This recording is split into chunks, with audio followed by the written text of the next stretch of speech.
Donc je vais vous présenter le travail de ces deux thésards, Nathalie Brizard et Marine Durand, qui ont fait leur travail sur les facteurs influençant l'installation des jeunes médecins en station de sport d'hiver. L'association Médecins de Montagne s'est depuis longtemps intéressée à ce problème de désertification, mais on est moins en avance que la Meuse. On a un train de retard avec les MCS et le travail qui a déjà été fait par Olivier. Donc on a fait cette thèse par méthode qualitative. Elles ont interrogé 25 jeunes médecins entre 25 et 35 ans. Ils étaient soit internes, soit remplaçants, soit médecins installés. Et il y avait 72% de femmes interrogées.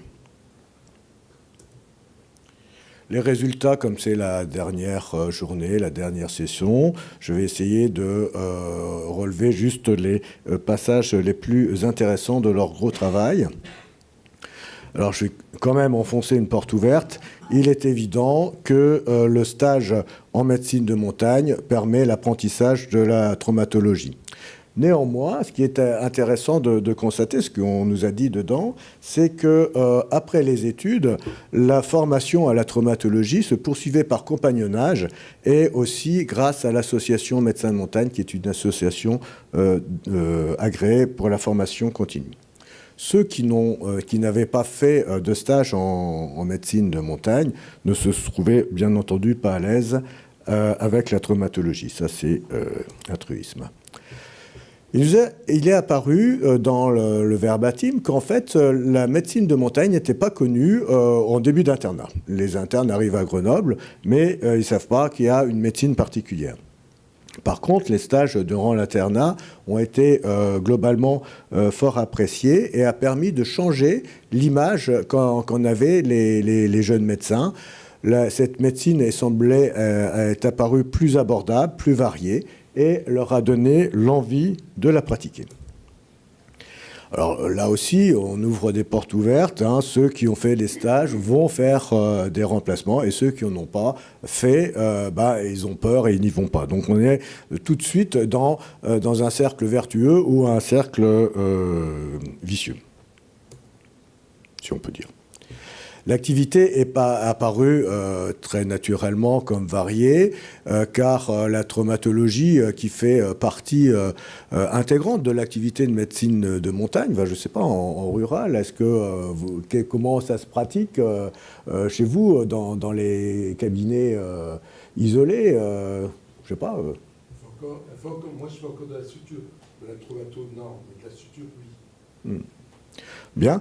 Nous, on prend en charge effectivement parce qu'on est équipé de radios, mais aussi à la fac, on a monté un séminaire de traumatologie pour ceux qui n'ont pas de radio. Et je pense que c'est quelque chose qui a développé, c'est quand même très intéressant, avec une prise en charge intégrale du début jusqu'à la fin, avec les gestes techniques de plâtre ou de mise d'attelle, voire des choses plus compliquées qui sont réservées peut-être à des médecins plus experts.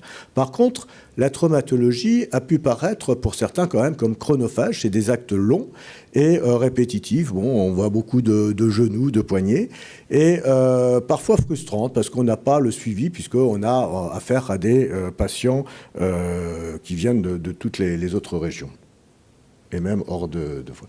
Alors, l'éloignement médical, par contre, apparu comme quelque chose d'intéressant pour les jeunes médecins, parce que, en particulier, quand ils étaient en corrélation avec des équipes bien structurées, et dans ces équipes, quand elles étaient médecins correspondants du SAMU. J'y reviendrai plus tard. Les charges de travail, bien entendu, sont très variables d'une station à l'autre. On a les stations d'altitude qui sont ouvertes quasiment que pendant l'hiver, et les stations village, Morzine, Léger, voilà, je ne vais pas citer la mienne, où on a une activité continue tout au long de l'année avec un renfort d'activité pendant l'hiver. Les gardes sont aussi très variables, entre juste une astreinte de soirée, certains avec des la garde à l'ancienne avec la nuit profonde, et même des staccanos qui font des gardes encore tous les jours. Le temps libre est apparu comme une nécessité pour les jeunes médecins. Néanmoins, d'un autre côté, ils ont jugé que les horaires étaient adaptables en fonction de leurs besoins, qu'on pouvait s'arranger pour trouver ce temps libre dans la semaine. Les vacances, bien entendu, sont prises en intersaison. Ça, on va pas revenir dessus. Alors, l'isolement personnel, là, ça m'a fait beaucoup rire, parce que, bon, il est apprécié de façon différente suivant les individus, bien entendu, mais certains craignent l'isolement social, de ne plus revoir ses amis, sa famille, et l'isolement culturel, de ne pas pouvoir aller au cinéma, de ne pas pouvoir faire de shopping, etc. Voilà, j'y reviendrai aussi. La vie familiale, alors là, c'est vraiment le nœud du problème, je l'ai évoqué tout à l'heure, car ça demande des sacrifices pour le conjoint, parce qu'effectivement, c'est souvent le conjoint. Et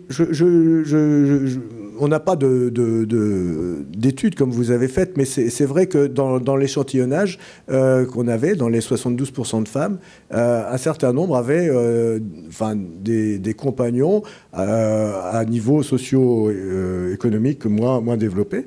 Mais néanmoins, alors que dans les stations, il y a quand même beaucoup de travail dans le bâtiment, dans l'agriculture, dans le tourisme, ils étaient quand même obligés d'aller travailler relativement loin, et c'est vrai que c'était le gros handicap. D'autres ont jugé aussi que le cadre était peu adéquat pour les enfants. On pourrait y revenir. Alors, les installés, bien entendu, eux, ils étaient contents de là où ils étaient. Le cadre était sympa, le travail était très intéressant. Bon, ils notaient qu'ils avaient peu de temps libre pendant l'hiver, mais quand même, il y en a qui font du ski. Ça, c'est moi qui rajoute. Pour ceux qui n'étaient pas encore installés, leurs désirs, leurs projets étaient très variables de l'un à l'autre, mais ce qui revient le plus souvent, c'est quand même l'idée de travailler en groupe et d'avoir du temps libre dans la semaine. Les jeunes médecins ne sont pas intéressés par l'aspect financier, enfin ceux que nous avons interrogés. Peut-être que d'autres le sont, hein, c'est pas... Voilà, donc, ce qu'on peut dire de tout ça, c'est que le stage en médecine de montagne favorise l'installation en station, avec la découverte du métier, l'apprentissage de la traumatologie et les formations MCS. Donc, après avoir suivi nos amis meusiens, je suis aussi originaire de Lorraine, hein, c'est pour ça que j'aime bien, l'association Médecins de Montagne a monté un réseau assez important, le plus important, je pense, sur les 3 départements nord-alpins. Ce réseau nous permet de faire des formations médicales continues, rémunérées, en dehors du DPC. Elles sont obligatoires, et on a aussi une fourniture de matériel médical et de drogue dont on ne pourrait pas avoir l'usage. Donc tout ceci, quand on montre ça à nos internes, ça les intéresse beaucoup, car ça dédramatise les urgences. La crainte de surcharge de travail, effectivement, ça c'est une grande crainte. Elle dépend essentiellement de l'organisation des cabinets. Les jeunes médecins notent qu'il est important d'avoir un travail en groupe pour répartir cette charge de travail qui permet de libérer du temps et qui permet aussi de répartir les charges financières. Cela permet aussi une bonne ambiance, pas toujours, mais une bonne ambiance qui a été notée surtout par le compagnonnage qui permet de faire passer des choses autres que des tensions entre les vieux médecins qui sont valorisés par leur expertise et les jeunes médecins qui ont envie d'apprendre. La saisonnalité, donc avec les opinions divergentes, certains y voient quand même un avantage, hein, avec ce qui permet d'avoir du temps libre et de casser la routine. Et quand les autres y voient un surcroît de travail, des revenus irréguliers, des répercussions sur la vie de famille et des sacrifices pour l'entourage et qui intervient beaucoup dans la décision de s'installer. L'association Médecins de montagne a été jugée comme aidante lors de l'installation et pour les formations continues ultérieures. Donc en conclusion, il nous revient de lever les freins à 3 niveaux. Au niveau de la faculté, d'abord lors de la réunion la première journée des internes, où on doit être là pour expliquer ce qu'est le travail de la médecine de montagne, mais aussi les à côté. Et je peux rassurer les internes et les jeunes médecins présents qu'il y a des cinémas, il y a des festivals de rock et d'autres choses. Le shopping, il y en a aussi. Et vous mangerez des raclettes et des fondus avec tous vos amis pendant toute la saison. Vous en aurez marre. La faculté doit aussi investir dans la maîtrise de stage. On s'y efforce. Je pense qu'une des pistes serait de faire des stages mixtes montagne-vallée pour ne pas imposer cette vision peut-être un peu particulière de la médecine et faciliter une entrée.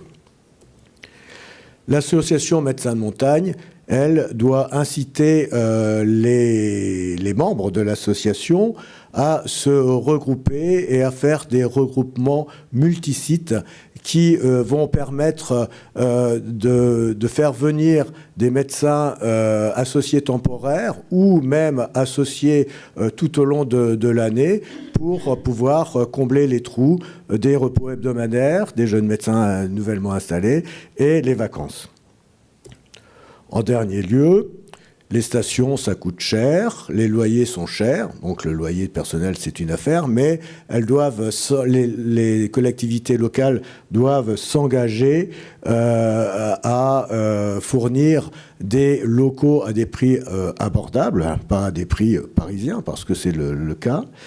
Et surtout, je pense qu'elles doivent s'engager dans des liaisons Internet à très haut débit, voire la fibre, qui permettrait le télétravail et, parallèlement à ça, de faire du tourisme de travail, parce que le tourisme de neige n'est pas promis à un bel avenir avec le réchauffement climatique. Tandis que le tourisme d'affaires, lui, continuera encore. Voilà, je vous remercie.